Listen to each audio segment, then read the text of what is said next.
then they're hypocrites. All right, let's jump over, Greg. So we're joined by Dre and Austin. I will say this: I am so excited for this mock because teams we thought needed quarterbacks no longer need quarterbacks. Oh my God, the quarterback carousel is in full force, And everyone. Greg, I'm just going to tell you right now: if I get the Panthers, they're not going quarterback because I think they're going to get Deshaun Watson.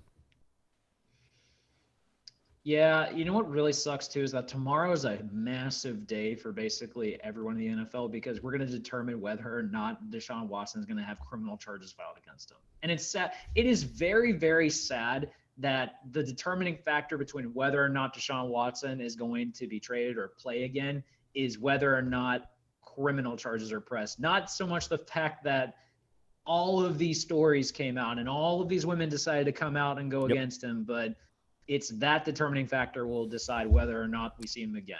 If he's guilty, I hope the hands of God put him in jail for the rest of his life.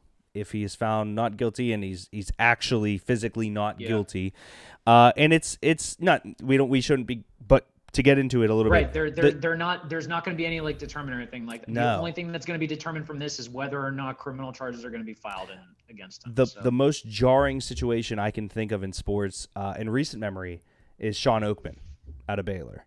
Wow, yeah, that's and you think about that type of situation where a guy that was the Kayvon Thibodeau, he was the Jadeveon Clowney, he was the guy in his class, and it was exactly what you would picture a perfect football player to look like. Yeah, and false accusations, in which case he was found negative, and again, I hope that he didn't do it. As I punch my mic, apologies. I hope that he was found correctly innocent. But we've seen it happen where these situations occur, but at the same time, we've more than not seen NFL players be the bad guys. So let's just switch the graphic over here, Greg. I have franchise tags, free agents, and we'll make this as well, which I didn't make a graphic for it, the Calvin Ridley situation. So outside of the quarterbacks that are on new team, it's fine. Out of the quarterbacks, Fry says Ben Simmons is softer than Wet Sherman, which I do want to say, Greg, the funniest thing I've been doing lately, maybe not the funniest, but one of the funniest, is that every time somebody says, I want $1 million, I say, yeah, and Ben Simmons wanted to be a Warrior. Someone said Russ. It's a great response, dude. But someone was like, what was it? There was like, Carson Wentz said he wants to stay a Colt. I'd be like, yeah, well, Ben Simmons wants to be a Warrior. It's the perfect yeah. People say stuff all the time, so but it doesn't mean it's going to come true. Yes, like how people were like, Matt Corral was like, I'd love to be a Steeler. And Ben Simmons would love to be a Warrior. Greg, let's start right here with the Calvin Ridley situation. I agree with the NFL.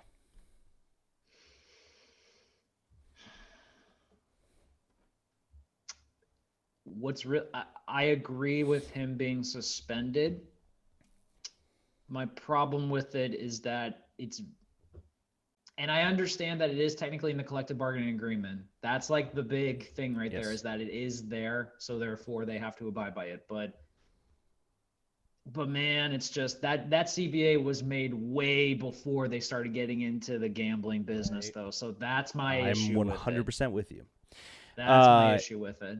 My big issue with it is people comparing it to, and again, not to get into a grand conversation, the Ray Rice, Greg Hardy, Kareem Hunt suspensions. But that is also that's the easiest way to do the cop out here. And here's the thing that I will say, not to say that they are, not to say one is not to say that what Calvin Ridley did is worse, because that's not the case.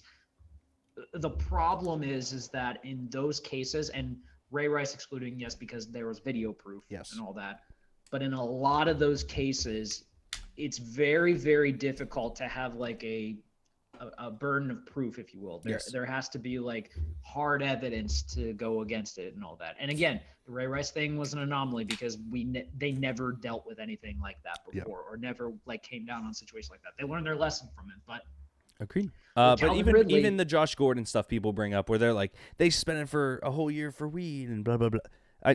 All of those I have an issue with comparing to Calvin Ridley. But you keep going. Yeah, so with Calvin Ridley though, there's a paper trail to prove it, and it is it is in the CBA as clear as day that they cannot do it. And also the other thing too, he admitted to it. That's like the other issue right there too, is that like he admitted to it. Yeah. So I can respect the fact that maybe I can respect the fact that he might feel that the suspension was a bit extreme. And I do think it was a little extreme because I think they're hypocritical with it being in bed with gambling because they're making a lot of money from it. I get it. But at the same time, this is also a slippery slope. Okay, so here's why I technically do agree with the NFL. One, I brought it up earlier, Greg, integrity. Yeah. If a player assaults a human, murders someone, assaults a woman, is arrested for drunk driving, all of these things, Greg, you know what you can say? That was that human. Henry Ruggs. Mm-hmm. Henry Ruggs did that. All those things. Right. Mm-hmm. The issue with gambling in a sport that you reside in is the same exact issue as insider trading. Calvin Ridley, they say he did not have contact with the team, this and that. And everyone was like, what if he didn't talk to the team? I'm like, yeah, but you can't. Calvin Ridley has information to NFL teams that the average human does not, meaning he can tip the scales of Vegas, meaning he can, if I find out on a Monday morning as Derek that someone's not playing the following Sunday, the line changes. If I find out as Derek on Friday, that's a whole week that the line didn't change, that someone in the NFL circle has access to. It's not correct, but the NFL is worried about gambling and is in partnership with these gambling entities. Right. It's one of those things. If he would have bet $200, Greg, they would have suspended him for a year. People are valuing the dollar amount. That's incorrect.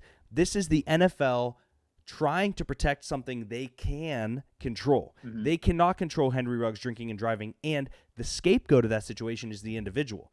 The scapegoat is not just Calvin Ridley here. It's every player he has the cell phone number of. It's every player he's gone out to get drinks and beer with. It's every player that works for the Falcons. It's every player on every team that's trying to get him to get moved to their team.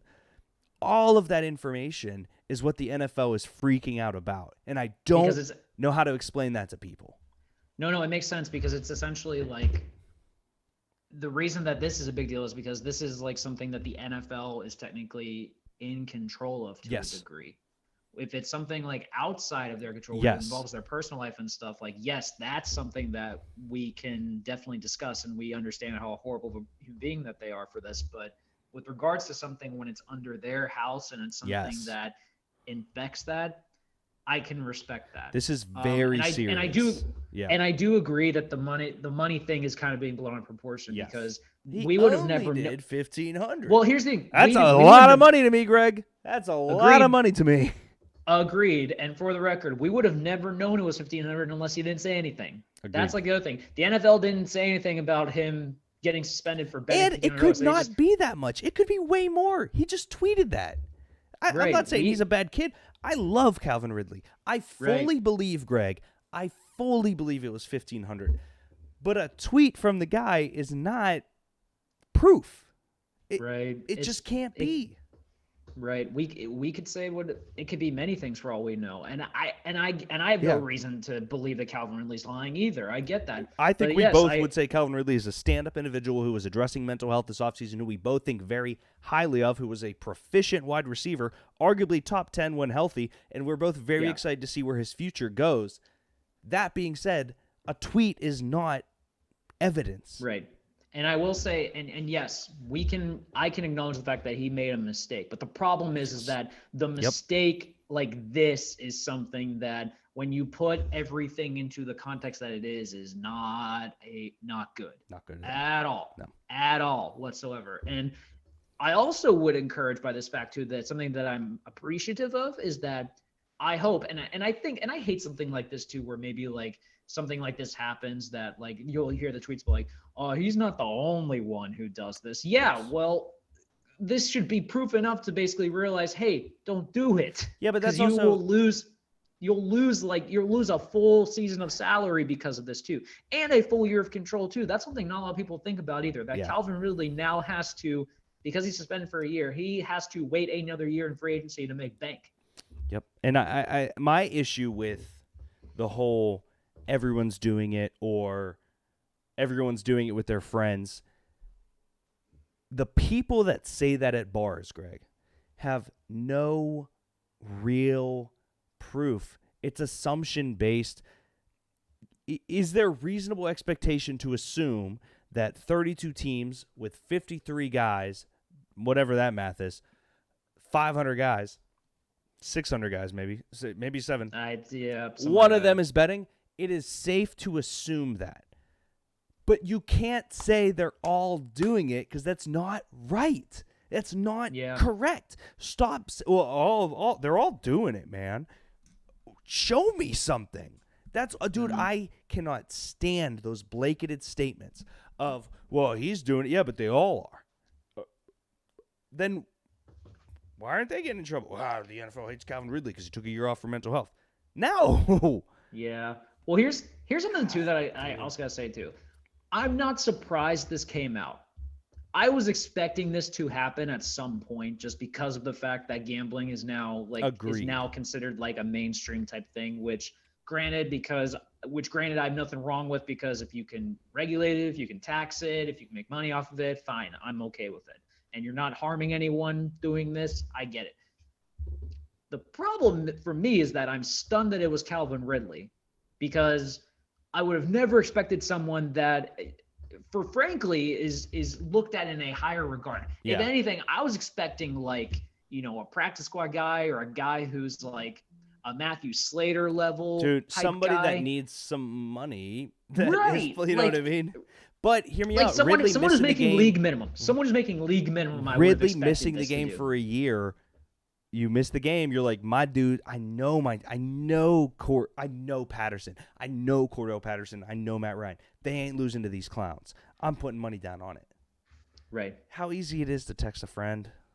Hey, but I get it, man, but like to put your information into a betting app and bet, there's not that many Calvin Ridleys on the planet that are betting $1,500. No, and the way that they tracked it too is crazy too, because apparently he used his own email address to set up the account with Ridley with at AtlantaFalcons.com. Yeah, it was with a Hard Rock casino account too, which I don't think Hard Rock even has their sport betting stuff legal anymore. Man. So like it was so dumb for them to do that. Let's get to some other tags, some other free agents here, Greg. The biggest name today, I would say, in free agency is Bobby Wagner.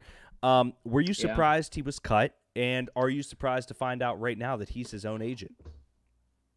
So the own agent thing I heard about, like, worth a shot. It would have been really cool if you just found out, though. Yeah, no, the own agency thing, like I heard about, like I think a couple years ago when he actually did negotiate his contract, because it was around the same time that I think Okung did. Would you say he's the best linebacker in football? No, Darius Leonard. Okay. I was going to say him. Yeah. Fred Warner's great. Fred Warner's very good too. Yeah. Jerome Baker's coming up there, so I wouldn't be shocked about that. He is, but he ain't Wagner yet. Yeah, no, I'm with you though. Yeah. Yeah, no, those are the guys though. Like I have a soft spot for Darius Leonard though, just because he's younger. He just got paid too, so like and he's had 5 quarterbacks in 5 years. One of the executive creative directors of my agency is a Colts fan, and him and I talk all the time. And he's like, "Hey man, like when you guys want Wentz." And I saw him, and I was like, "Dude," he goes, "I feel like everything is off my back. Like we lost his contract, all that." But him and I were talking about Leonard, and I said, dude, he tweeted that out, and he was cracking up. He was like, yeah, dude, 5 quarterbacks, 5 years, Darius Leonard's still there. Like, that's – he said, honestly, dude, he said, fuck it. JT out the Wildcat all next year. Hey, listen, they have a damn good roster, man. Like, if they just – if I'm Jimmy Garoppolo. Like, honestly, listen, the AFC South is not that – difficult. Bro, Jimmy G could win the AFC South. Absolutely, Jimmy G could. Honestly, the Colts should have been in the playoffs this year if it wasn't for them just. Carson didn't have a bad year. Absolutely. Yeah, I was thinking about this too. Like, which we have a thing for him, so I don't want to get too crazy into it. But no, we do. Like, I'm a big believer that like Carson Wentz should have been an MVP the year that he got injured. I really do believe that. So there's 2 MVPs that I can clearly remember didn't happen because of injury. Carson Wentz, Derek Carr, when he broke his leg. I could maybe throw Derrick Henry in potentially this year if he didn't get injured. I'm okay with that. He was still like the rushing leader for 5 weeks after. So which is crazy. Let's get. Hold on. Let's reel it in for the Carson talk because we have a topic for him. Bobby Wagner, where does he go? I agree. I'm curious about. No, there's none, which is very surprising. I look at the situation because I feel like any team can want him. I'm curious. 500 bits. Thank you, Smalls. Thank you, Smalls. I love you, buddy. Thank you very much. I'm Your not phone sure is because I going feel crazy right now, huh? Yeah, because of the group chat. Two jagoffs. Yeah. But listen, Sorry. I'm trying to tell him when to come on. Oh shit. I don't know. Shut up, idiots. We're live. Here's the problem too. Like, I can't imagine Bobby Wagner's going to demand a big salary. I can't. I mean, he's still playing at an all-pro level too. He's been in the league 8 years and he's been an all-pro every time. So like, there's something to be said for that. Yeah. I look at the teams with cap space. I mean, like, honestly, I could see Miami. They run a 4-3. Like, put him in the middle. You don't think Bobby would want to be a ring chaser? I think he honestly, would. right this very second, I'd be on the phone with the Chargers.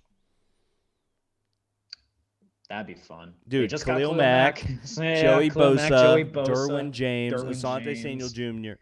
If I was Bobby Wagner, I'd be like, look, you guys have a quarterback. You just signed Mike Williams to a big deal. You have Keenan Allen, a top 5 receiver, in my opinion. Austin Eckler, who has proven to be really good. A very structurally sound offensive line. A young, hungry coach. And guess what? Kenneth Murray is not working out. If I'm Bobby Wagner, bro, I'm calling the Chargers. I'm like, what's the best offer you can give me? This is where I want to be. And most importantly, you have a quarterback on a rookie deal, which is massive. In a division where you get to play Patrick Mahomes twice for fun, Russell Wilson twice. Which that would be Bobby Wagner, if you're watching the show, go to the Chargers. I mean, there are worse things to do than play in LA. So dude, that'd be fun. The fact they got Khalil Mack is crazy. Mike Gesicki was tagged for the Dolphins. Jesse Bates was tagged for the Bengals. David Njoku tagged for the Browns. Cam Robinson tagged for Jacksonville Jaguars. Any of these really surprised you, Greg? Any of these that stood out to you? Because the tight end ones kind of made sense. The tight ends one were weird. I was really surprised to see so many of them get tagged, especially David Njoku. Schultz in Dallas was tagged as well. Yeah, so I was very surprised. I mean, like, Schultz, I'm not surprised by because, like, I think he deserved it. He feels like a middle of the pack guy that, like, tag him. Like, screw it. Gesicki's the number 2 passing option in Miami. He needs so paid. I'm not opposed to that. Yeah, he needs paid. David Njoku, I do not understand at all. Like, they just signed Austin Hooper to a big contract. They gave him the biggest free agent contract for a tight end ever. So, and I also pointed this out here too. Like, this is a deep tight end class. It's not a great, like, top heavy class, but you can get a starter in round 3 technically if you want. So I feel like, I think it's a deep tight end class this year. But, like, I don't like it at all. Like, to be honest with you. I like Watermeyer and I like McBride, but I don't like them the way that I liked other guys. I got to be completely honest with you, bud.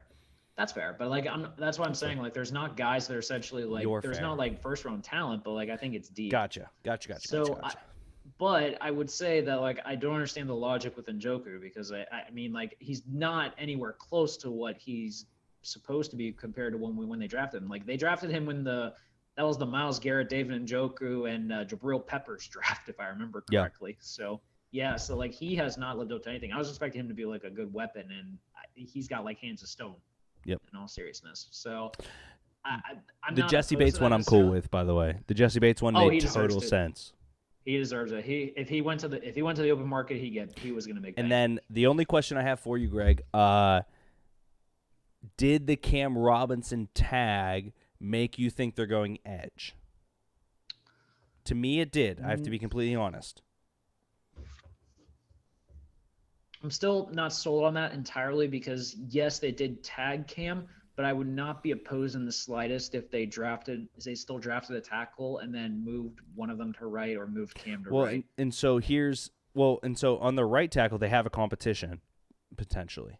I was reading, I can't remember the names of 2 right tackles they have. It's an older guy and a young guy. I'll have to look it up. But the thing is, in the second round, you might be able to get a decent right tackle. Petit Frere is still around. Like, that's Right. the thing is you can get Aiden Hutchinson at 1, be a premier pass rush team, or Kyle Hamilton, be a premier secondary team, get another tackle. Because Cam Robinson is, I don't know, top 20 left tackles. Like, he's not great. No, but He's league average. Yes, he's good. Small said, "Did y'all see Mike Gesicki's wedding video? Looks like a banger. The boys looked absolutely buckled." That is it was a Penn State wedding apparently. Greg, so, that is the single most Penn State comment we've ever gotten. I didn't know getting buckled was buckled just means that absolutely. Okay. You're buckled. Huh. You're gone. You're sent. You're beyond.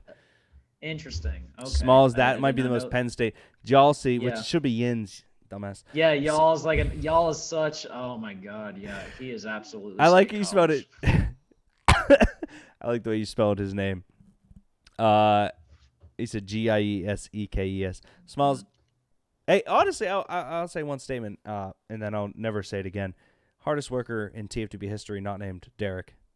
Might be Smalls. Might be. Go watch the vault, guys. Might be Smalls. It's probably LSS, but might be Smalls. Other free agents. Allen Robinson has worked out with the New England Patriots as well as A.J. Green. Do you believe they'll bring in a wide receiver? Because, Greg, I do. Jacoby Myers ain't cutting it, bud. Man, come on. You know how they are with wide receivers. I can't see it. That's like the reason that I told you that I can't see the Oakland Raiders bringing in a receiver because they're all New England guys that got brought over. So clearly that's another case right there. Couple ones that I'm curious about. By the way, did you hear the story about your boy Evan Ingram apparently is being looked at as a slot wide receiver? So, okay, a lot has happened with Evan Ingram. He's going to get a bag as a tight end. Which, for potential. God help anyone, because here's my point. Clearly, no one has seen the Twitter account that shows him dropping passes. My issue is he just can't catch at all. And he's not a good blocker, which that drives me crazy too. Yeah, he'll get a bag.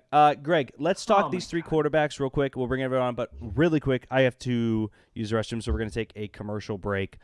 One of the 3, we're going to talk 3 quarterbacks, take another commercial break, bring the guys on for the draft. So give us 2 seconds, guys. We will be right back.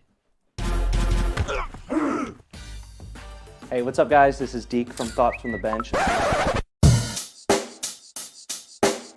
Check the mic and make sure it sound right, boy.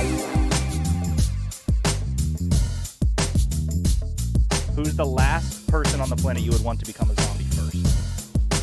Fucking Usain or Tyreek, bro. Hands down.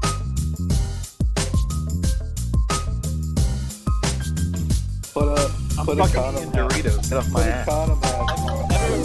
Wait. This is important. What kind of Dorito? Yeah, I thought you were vegan. Yeah, the spicy sweet chili ones are vegan. Read a fucking book, you asshole. Okay. Hey guys, I'm Dennis. Yeah. Bang, bang, bang, bang, bang. Oh no. Trouble. Brilliant strike! Brilliant! And it's a goal! Brilliant! It sound right, boys. Aaron Donald?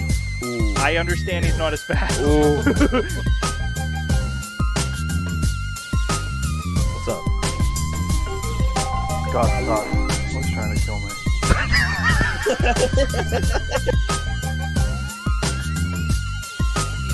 Bang. Oh my God. Brilliant!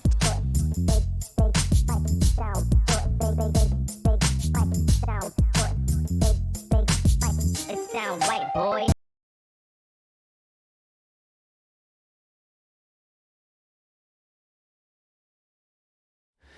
Got it. We are back with Aaron Rodgers. Greg, I hate him. I hate Aaron Rodgers. Just gonna say it. I think he's a douchebag. I think he's a douche. I think it's been confirmed a while ago that he is a douchebag. Which, by the way, Agreed, but he's a douche. Apparently, he broke up with Shailene Woodley. Which, yeah, you got a chance now, bud. Yeah, he broke up. They called off the engagement. Shut up. Yeah, I'm not kidding. Which, By the way, I don't know what he does, but he's had some quality companions in his Bro, he his ugly career as so shit. far. Nah, he's He's actually had really some- attractive. I gotta be honest. He's had some quality companions already showing up here. I'm just gonna throw that out there. So Bro, clearly what? He's such a weirdo, bro. What the hell? I don't get it. Apparently women like weird. Who would have? But okay, so the reason I say he's a douchebag, one and simple. You can't post the Last Dance images with Devontae Adams and then both come back the next year. Makes no sense. What Makes a no sense. douchebag. I mean, it gives new credence to the idea that a lot can change in a year. By the way, just throwing that out there. I'm gonna read it now. Go ahead. I'm gonna read it. Mhm. He said, "Sorry, I know you're on air.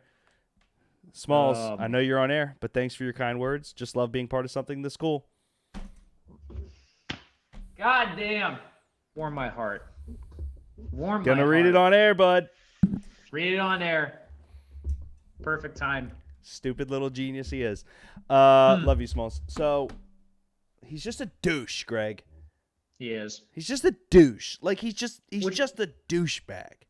He's by not the like way, he's I not hope- like a cold-blooded killer. He's just a I hope he enjoyed that cleanse that he had, by the way, because that sounded painful and disgusting. It's just but weird.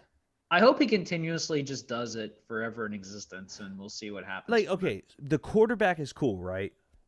Yes. Quarterback's a cool position.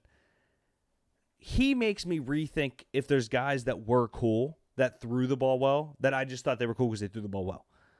Mhm. I think I hate him. It's a strong word. I think, Greg, here's what I'll say.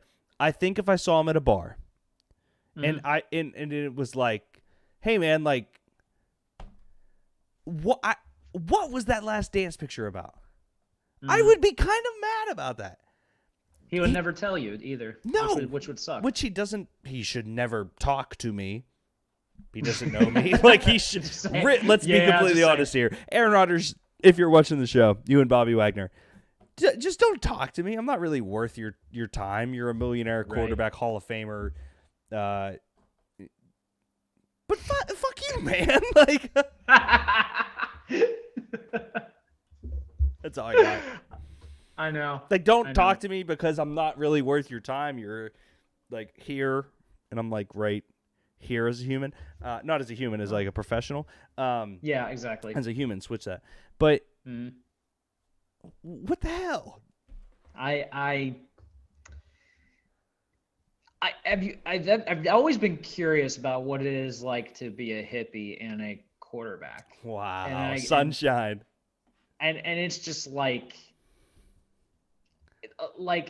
I'm just picturing the idea of quarterbacks back in like the 60s and 70s, you know, like Bart Starr and, you know, Len Dawson and Fran Tarkenton and Terry Bradshaw and stuff like that. The men of America. Men of America, right. The men that would drink a beer and smoke a cigarette in the locker room halftime. Yeah. Can you imagine if they look at this guy who's won 4 MVPs and then it's just like, and they're just like, what the hell is this dude doing here? He can just throw the ball so much better. I can't explain it. I cannot explain it. I have a question to you. If I was asking you for, first and foremost, Greg, do you believe that the GOAT and the best are different conversations? You know what I mean by that? Like, that's where I want to start this. Sometimes the greatest and the best aren't the same.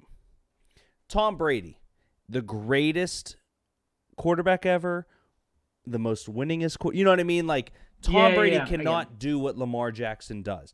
But at the position, he's the greatest. But is he the best? Do you know what I mean with that? I think best. Yeah. I think when I think of greatest of all time, I look more at accomplishments and accolades to make that determination. Best is determined from a talent. It's eye test. It's talent. It's just when you see the guy, it's like you know he's good. Greatest he just doesn't have Super Bowls, records, stuff. Clutch factor. Yes. Best, how many times can you hit that tree 60 yards away with this ball? Mm-hmm. That's a great way to put it. Yes, I get that. That's like for instance, I would say the best receiver that I ever saw in person. In my lifetime was Larry Fitzgerald. Really? And that is because I saw Fitz in 2003 when he was at Pitt, and he had probably the greatest season I've ever seen in my lifetime. And that was the reason I became a Pitt fan. I think, or even for instance, who do you think the GOAT? So the best is Larry Fitz. Who's the GOAT? Jerry Rice, easily. The GOAT to me, Jerry Rice, same. The best receiver I've ever seen. Mm-hmm. I love Megatron. I love Larry. I love Andre Johnson. He's a freaking sociopath, but I've never seen a route runner like Antonio Brown. Yeah. No, I get it. It's not normal. You can hate him as a person. He's the worst person, but dude, it's the same. It's the Aaron Rodgers thing. It is absolutely 100% the Aaron Rodgers. And that's thing. where I'm going with this, Greg. I think Aaron Rodgers might go down in history as the best, which a lot of people do. This is not some outlandish take. I'm not claiming this because I think Patrick Mahomes is in that conversation as well. Yes. The GOAT will always be Brady, Manning, a little bit of Marino, Young, Montana. That's the threshold there. You're chasing ghosts. The best is but I can hit that tree 100 times with this ball 70 yards away on this exact spot. I'd rather be the GOAT than the best. Aaron Rodgers is nowhere near the GOAT. He's top 30, if that, in my mind, for GOAT. Yeah, but he is. You could make the argument that just from our lifetime, from quarterbacks that we have seen, he is one of the best quarterbacks we have ever seen. But one Super Bowl is tough. Right. Exactly. And I'm not. I feel like I'm being kind of harsh on him. I'm not. Super Bowls are not easy to obtain. Right. No, and the problem is that there's so many team factors that go into that. That's why. Agreed. That's why. And Mina Kimes preaches this all the time, and I love her. She preaches this all the time. Wins and losses are not a quarterback stat, flat out. They're not.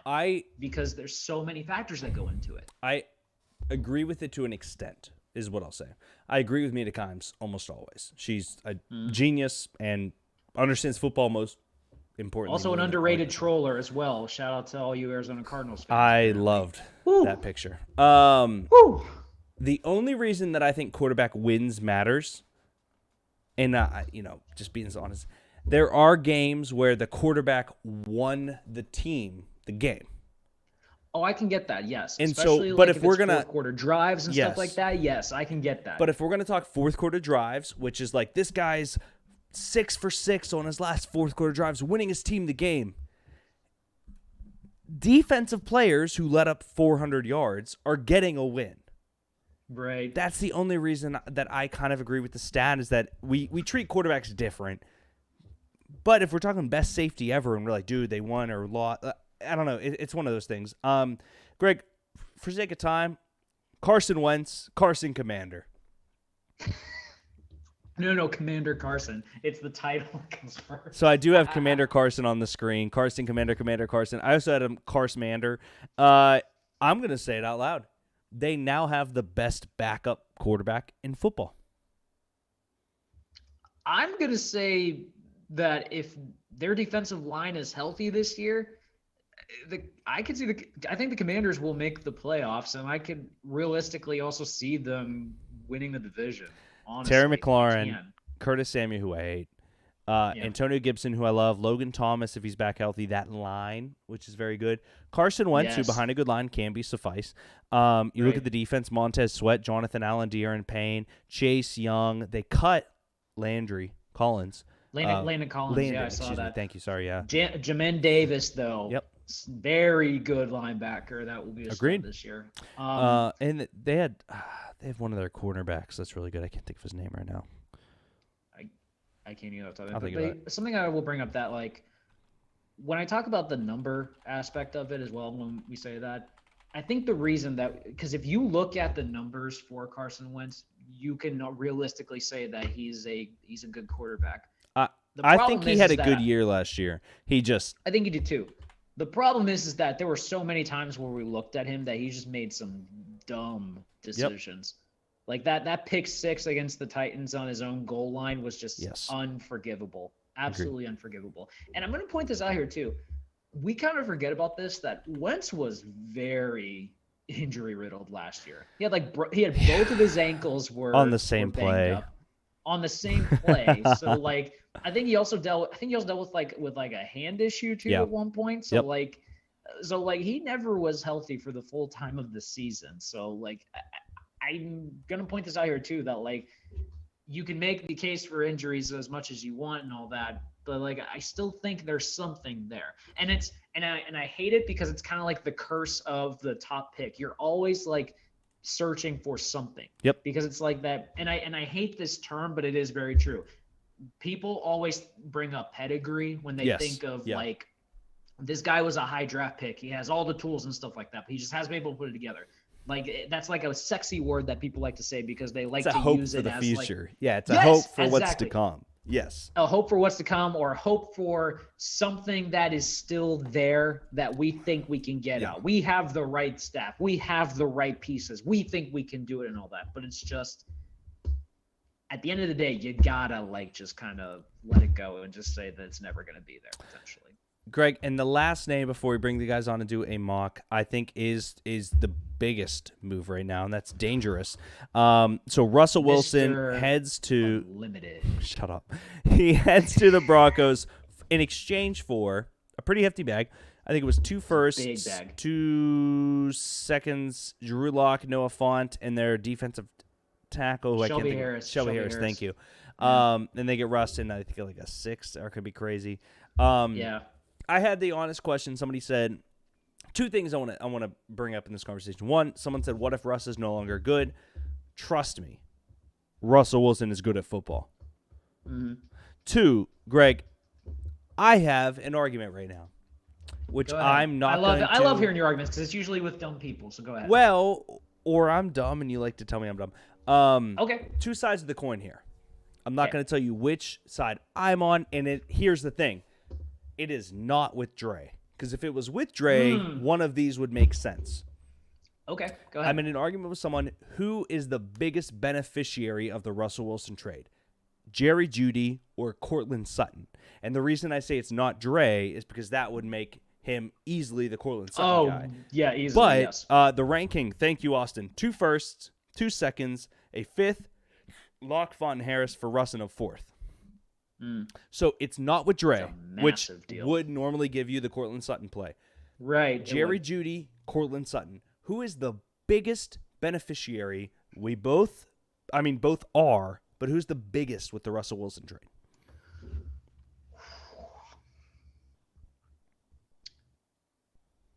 The reason I'm going this route is because I say Jerry Jeudy. Why? Courtland Sutton, and here's what I will say.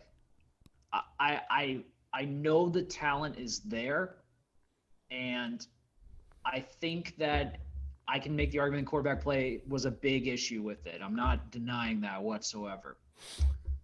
But there's just something about Jerry Jeudy that I think he is a little more talented. I saw him take over that game against Dallas, and he was electric. I saw him with my eyes decimate SEC defenses. I know the talent is there.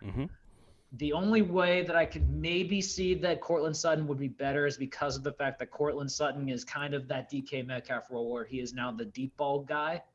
And I feel like that's something that Russell Wilson's going to take advantage of with Denver. But for the sake of the type of receiver, and I think we'll get a boost from this, I feel like Jerry Jeudy is going to have the bigger impact in this case, just because I see the talent more with Jerry Jeudy. I am of the camp of Jerry Jeudy. Oh, thank God. Here's my argument. So look at the Seattle Seahawks wide receivers. Tyler Lockett, DK Metcalf. Those are the two we're going to observe. Yes. You mentioned Courtland Sutton might get the numbers because of the deep ball DK Metcalf, right? Yes. Greg, DK Metcalf was not the deep ball guy. It was Tyler Lockett. It was Tyler Lockett. Too many people are comparing Judy and Lockett when DK Metcalf was the route runner, short route guy that was fast enough to break corners for your long yardage. Which what Jerry Jeudy is. Tyler Lockett is the deep ball guy, the boomer bust guy, the guy that gets either 70 yards on one catch and a touchdown or nothing. Courtland Sutton. Well, it used to be Deshaun Hamilton. Gone. Now it could be kid out of Penn State. KJ Hamler. Thank you. Could be Hamler. Jerry Jeudy is the go-to guy. Jerry Jeudy is the top 20 route runner in the NFL. Jerry Jeudy is the blue chip. I'm telling you right now, everyone's like, no, it's going to be Courtland because he threw to DK. DK, big body Courtland Sutton. Courtland Sutton's getting the ball. I am not crapping on Courtland Sutton here. Courtland Sutton will get his. Russ is a great quarterback. Jerry Jeudy is now a blue chip wide receiver. Yes, 100%. And I love seeing his reactions too on Twitter, like realizing he wasn't getting Rodgers. Oh, I loved it. Russell Wilson. I That's loved awesome. it. That's how you can tell he's a real fan. I'm going to point this out too, that part of me, I think there were some people that were maybe kind of hopeful that Noah Fant would have stayed there just because to see what he would do with it. But here's something I'm going to point out too. I don't think it was a him thing, but No. I agree, but I don't think Russell Wilson was necessarily the best when it came to utilizing tight ends well. Because if that was the case, Jimmy Graham would have been a much better pickup than he ended up being. I'm just saying. First, Dre says, I'm a big Sutton guy, and it's your Jeudy. Thank you, Dre. Dre, as much shit as Dre and I give each other, we understand stuff. He's consistent. He's consistent. Greg, I texted the Dynasty group, and I said, Seattle gave up their rushing, I think it was Max Unger. Their center. God. Yes, but they gave up their whole rushing identity when Marshawn Lynch left, they traded Max Unger for Jimmy Graham, and it didn't work out. Everyone's like, yeah, but I had Will Disley, and Will Disley was good at foot. Dude, shut up. Russ has never thrown to the tight end.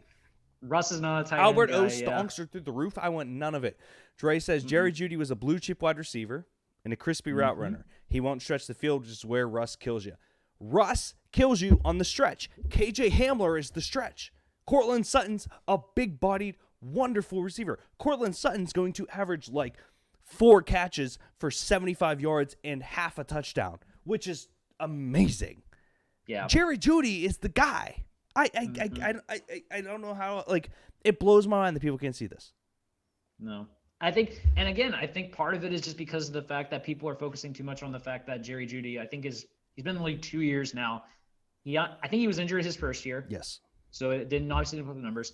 Last year, rotating door at quarterback. I like Teddy Two Gloves. Don't get me wrong on that, but he's not the quarterback that Russell Wilson is. Agreed. But wide receivers make their name based on who's throwing them the football. They just do. Unless you are Calvin Johnson. Larry Fitzgerald. Calvin Johnson, Larry Fitzgerald, Andre Johnson, or something like that you just force yourself to make plays. Like D-Hop forced himself to make plays, essentially, and that's where we got there. But agreed. Greg, another commercial break. And guys, we will be right back with Dre and Austin. They are joining for their first of two group mock drafts. I'm excited because, Greg, I am not going quarterback for any of the teams I normally would. Cannot wait. So let's take a commercial break, guys. We'll be right back. Draft time! Draft time.